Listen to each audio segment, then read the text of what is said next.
नमस्कार दोस्तों, मैं सोनम जैन और आप सभी देख रहे हैं सोनम जैन की कहानियाँ। और आज की कहानी है इंसानियत हुई शर्मसार।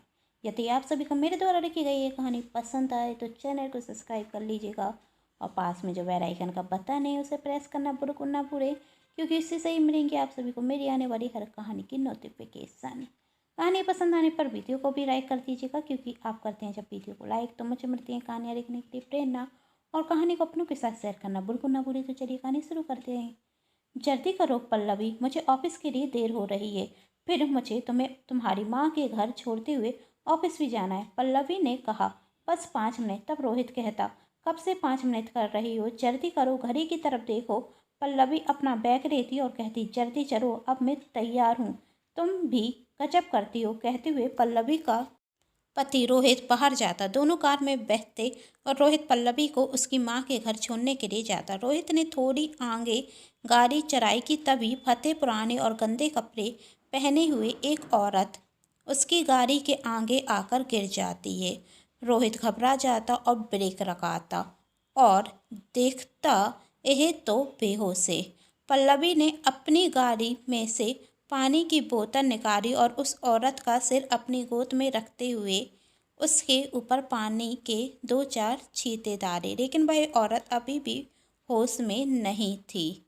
पल्लवी उसे होश में लाने की बहुत सी कोशिश करती, लेकिन हर कोशिश नाकाम होती जा रही थी। वह औरत बेहोश ही थी। पल्लवी तब रोहित से कहती है, लगता है इसे डॉक्टर को दिखाना होगा, हमें इसे हॉस्पिटल लेकर जाना होगा।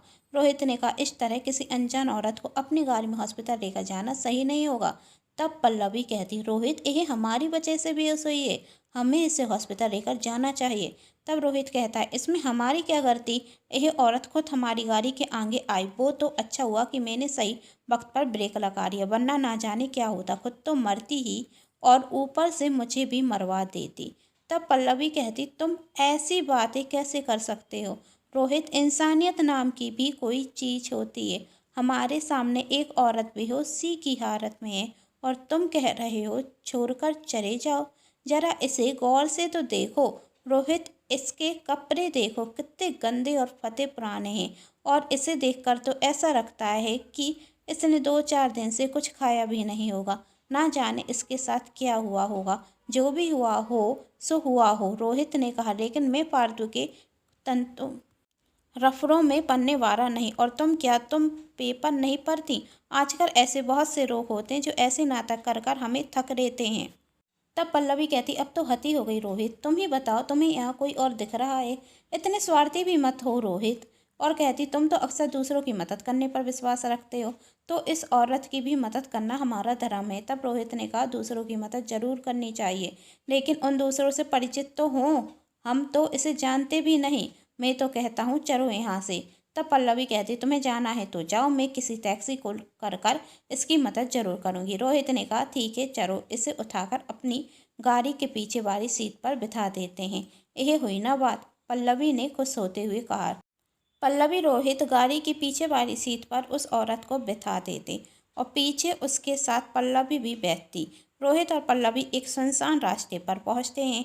तभी वह औरत एक चाकू निकालती और पल्लवी की गर्दन पर रखते हुए कहती है, जितना भी पैसा है अभी के अभी मुझे दे दो, वरना मैडम की शक्ल आप दोबारा नहीं देख पाएंगे साहब। तब पल्लवी ने कहा, तुम तो बेहोश थी और फिर होश में कैसे आ गई? तब वह औरत कहती है, मैं बेहोश नहीं थी, सिर्फ बेहोशी का नाटक कर रही थी। यह तो मेरा धंधा है, लोगों को मूर्ख बनाकर उनसे पैसे ऐंठने का। तब पल्लवी ने कहा, तुम्हें बिल्कुल भी शर्म नहीं आती? इस तरह लोगों को रोकती हो तुम? हम तो तुम्हारी मदद कर रहे थे और तुम हमें ही रूठ रही हो। तब उस औरत ने कहा, देखो मैडम, मैंने सुना है इंसान को कभी भी अपने काम से शर्म नहीं करनी चाहिए, और यही मेरा काम है, ऐसे ही मेरी रोजी रोटी चलती है ना। अब ज्ञान देना बंद करो और जितना भी पैसा बैंक में है ना, वह मुझे दे दो शांति से। तब रोहित ने पल्लवी से कहा, पल्लवी, मैंने तुमसे कहा था ना कि ऐसे ही किसी औरत पर विश्वास नहीं करना चाहिए। देख रही है ना नतीजा, एक बहुत बड़ी आफत में फंसा दिया तुमने हमें। तब वह औरत कहती, तुम पति पत्नी का झगड़ा ना घर पर करना, अभी मुझे अपने पैसे दो और तू अपनी पत्नी पर घर पर जाकर गुस्सा हो लेना। यहाँ पर यह सब नौटंकी करने की जरूरत नहीं, जल्दी से पैसे निकाल वरना इसे मैं ऊपर पहुँचा दूंगी। तब रोहित ने कहा, रुको रुको, मैं तुम्हें पैसे देता हूँ। तब पल्लवी कहती, रोहित तुम्हें इसे पैसे देने की कोई ज़रूरत नहीं। तब रोहित ने कहा, पागल हो गई हो क्या, उसके हाथ में चाकू है, दिख नहीं रहा तुम। तब पल्लवी कहती, ये कुछ नहीं कर पाएगी रोहित। तब उस औरत ने पल्लवी के बाल खींचे। पल्लवी दर्द से चिल्लाई, आह। तब उस औरत ने कहा, अभी तो सिर्फ आह आवाज आई है, यदि चाहता चू चपर की ना तो जान निकल जाएगी, और तू चुप कर, तुझे मैं तो अकल ही नहीं। पहले जब तेरे पति ने कहा कि मेरी मदद मत करो तो तुम मेरी मदद करने पर उतारू हो गई, और अब तेरा पति कह रहा है कि मुझे पैसे दे तो नाटक बता रही है। वैसे तेरा पति बहुत समझदार है। पल्लवी ने कहा, अपना मुंह बंद रखो। तब वह कहती है, जल्दी पैसे दे, मैं यहाँ से चली जाऊंगी। तब रोहित ने कहा, लो मेरे सारे पैसे ले लो, लेकिन पल्लवी को छोड़ दो। अब तू भी अपना पर्स से पैसे निकाल। उस औरत ने पल्लवी से कहा। पल्लवी अपने बैग में से पैसे निकाल कर उसे दे देती। अपने गले में सोने की चैन पहने हो ना, वह भी मुझे दो। पल्लवी मना करती तो रोहित कहता, दे दो पल्लवी। कैसे दूं, एक एक रुपए जोड़कर खरीदी है, हमारी मेहनत की कमाई है, मैं इसे नहीं दे सकती। पल्लवी कहती। तब रोहित कहता, अब यह सब सोचने का मौका नहीं है पल्लवी, जब सोचना था तब तो तुमने सोचने नहीं दिया, अब दे दो उसे, चैन बनना जान चली जाएगी। तब वह औरत कहती है, वैसे तेरा पति बहुत समझदार है, सही कह रहा है, चैन मुझे दे दे वरना चाकू तेरी गर्दन के आर पार हो जाएगा, और जब गर्दन नहीं रहेगी तो चैन कहाँ पहन कर घूमेगी अपनी आत्मा पर, चल जल्दी निकाल। उस औरत ने पल्लवी की चैन पकड़ते हुए कहा। ना चाहते हुए भी दोनों को अपनी सोने की चैन उस औरत को देनी पड़ती। रोहित की इम्पोर्टेंट घड़ी और पल्लवी के हाथ के कंगन भी वही रह जाती है। तब पल्लवी रोते हुए रोहित से कहती, मुझे तुम्हारी बात मान लेनी थी, यदि तुम्हारी बात मान जाती तो आज यह सब कुछ ना होता। रोहित कहता है, अब क्या कर सकते हैं, तुम ठीक तो हो ना। पल्लवी ने हाँ में जवाब दिया। रोहित और पल्लवी वहाँ से घर आ जाते। दोनों को बहुत बुरा लग रहा था और उनकी आंखों की नींद उड़ चुकी थी। पल्लवी रात को रेतते हुए सोच रही थी, क्या किसी की मदद करना इतना भारी पड़ सकता है।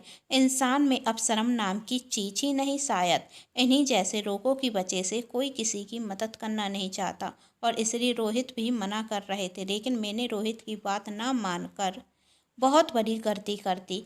एक एक रुपए जोड़कर तो हमने शादी के 10 साल बाद एक सोने की चैन खरीदी थी, वह भी वही औरत रह गई। अब ना जाने कभी मुझे सोने की चैन देखने भी मिलेगी या नहीं, और इतनी मुश्किल से तो मैं पैसे जोड़ती थी, सारे पैसे भी वही औरत रह गई, साथ में रोहित के भी पैसे चले गए। अब तो रोहित की पगार आने में भी 25 दिन बाकी हैं। ना जाने क्या होगा हमारा इस महीने का, घर का खर्च चलाने में भी अब हमें परेशानी होगी। गई तो थी दूसरे का भला करने, लेकिन अपना ही नुकसान कर कर बैठ गई।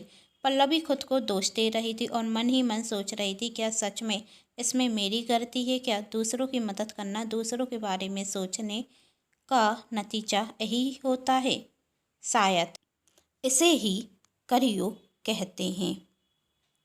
वही दूसरी और रोहित भी परेशान था, आंखों की नींद उसकी भी उड़ चुकी थी। मन ही मन वह भी सोच रहा था, आखिर गलती कहाँ थी हमारी।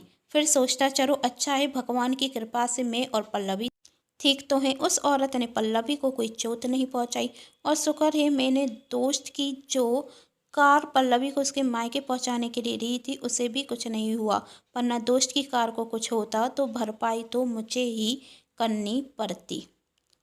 इस बात को 1 महीना बीत चुका था। एक दिन पल्लवी की सहेली संजना पल्लवी के घर आती है। पल्लवी संजना से कहती है, आज मेरे घर का रास्ता कैसे भूल गई। तब संजना ने कहा, कम से कम तुझे याद तो कर लिया, तू तो कभी करती ही नहीं है।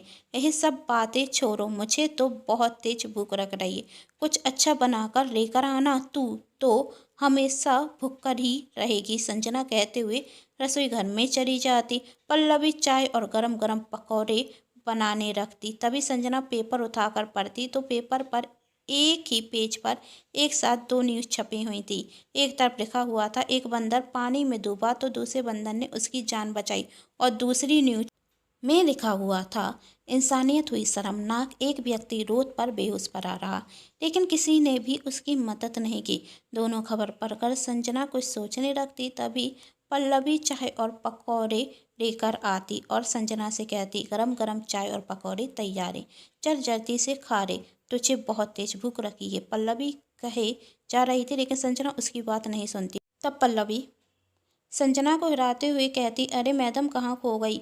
अभी तो कह रही थी बहुत तेज भूख लग रही है, कुछ बनाकर लाओ। और जब गर्मा गर्म पकौड़े और चाय बनकर लेकर आई तो तू किसकी यादों में खो गई?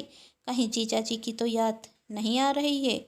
संजना ने कहा, नहीं यार, ऐसी कोई बात नहीं। देखना, एक पेज पर 2 न्यूज़ छपी हुई हैं। एक तरफ बंदर ने दूसरे बंदर की जान बचाई और दूसरी तरफ एक आदमी सड़क पर बेहोश पड़ा रहा लेकिन उसकी किसी ने मदद ना की। इस बंदर ने तो इंसान होने का धर्म निभा दिया लेकिन इंसान इंसान का धर्म भूल गया।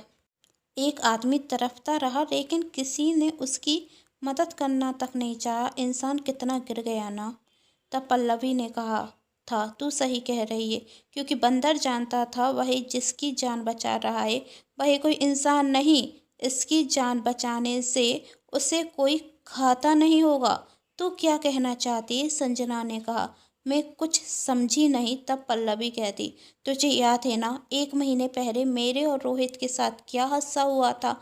हमने भी तो सड़क पर एक अनजान औरत की मदद करनी चाहिए थी जो बेहोश थी, लेकिन उस इंसानियत का नतीजा हम दोनों ने जिस तरीके से भुगताना, उसके बाद शायद कभी हिम्मत भी नहीं होगी किसी अनजान व्यक्ति की मदद करने की। और जब यह न्यूज़ आम आदमी पेपर पर पढ़ता है ना, तो वह किसी अनजान व्यक्ति की मदद चाहकर भी नहीं कर पाता, क्योंकि उसे डर रखता है कि कहीं मेरे परिवार को, कहीं मुझे कोई चोट ना पहुंच जाए। और यह आदमी जहां बेहोश था वह रास्ता भी सुनसान था। तब संजना ने कहा, तो किसी की मदद करना गलत है क्या? तब पल्लवी कहती, गलत तो नहीं है, गलत तो वह इंसान है जो इस तरीके के नाटक करते हैं, जिस वजह से जिन लोगों को मदद की ज़रूरत होती है उन्हें भी मदद नहीं मिल पाती। आए दिन हमें ऐसी खबरें सुनने को मिल जाती हैं। इसलिए इंसान किसी भिखारी की भी मदद करने से डरता है, क्योंकि कुछ लोग ऐसे गैंग बनाकर घूमते हैं। इस वजह से दूसरा व्यक्ति डर जाता है। तुम सही कह रही हो, ऐसे लोग तो इंसान कहलाने के लायक भी नहीं, इंसानियत को शर्मिंदा करके रखते हैं। इन पापी लोगों की वजह से कुछ ऐसे मासूमों की जान चली जाती है जिन्हें मदद की सच में ज़रूरत होती है। आप सभी का इस बारे में क्या कहना है? नीचे कमेंट बॉक्स में ज़रूर बताएं। यदि आप सभी को ये कहानी पसंद आई है तो अपनों के साथ शेयर करना बिल्कुल ना भूलें। इस कहानी को ज़्यादा से ज़्यादा लोगों तक पहुंचाएं। कहानी पसंद आने पर चैनल को सब्सक्राइब कीजिएगा, वीडियो को लाइक कीजिएगा और नेक्स्ट कहानी किस टॉपिक पे देखना चाहते हैं मुझे कमेंट बॉक्स में ज़रूर बताइएगा। Thanks for watching.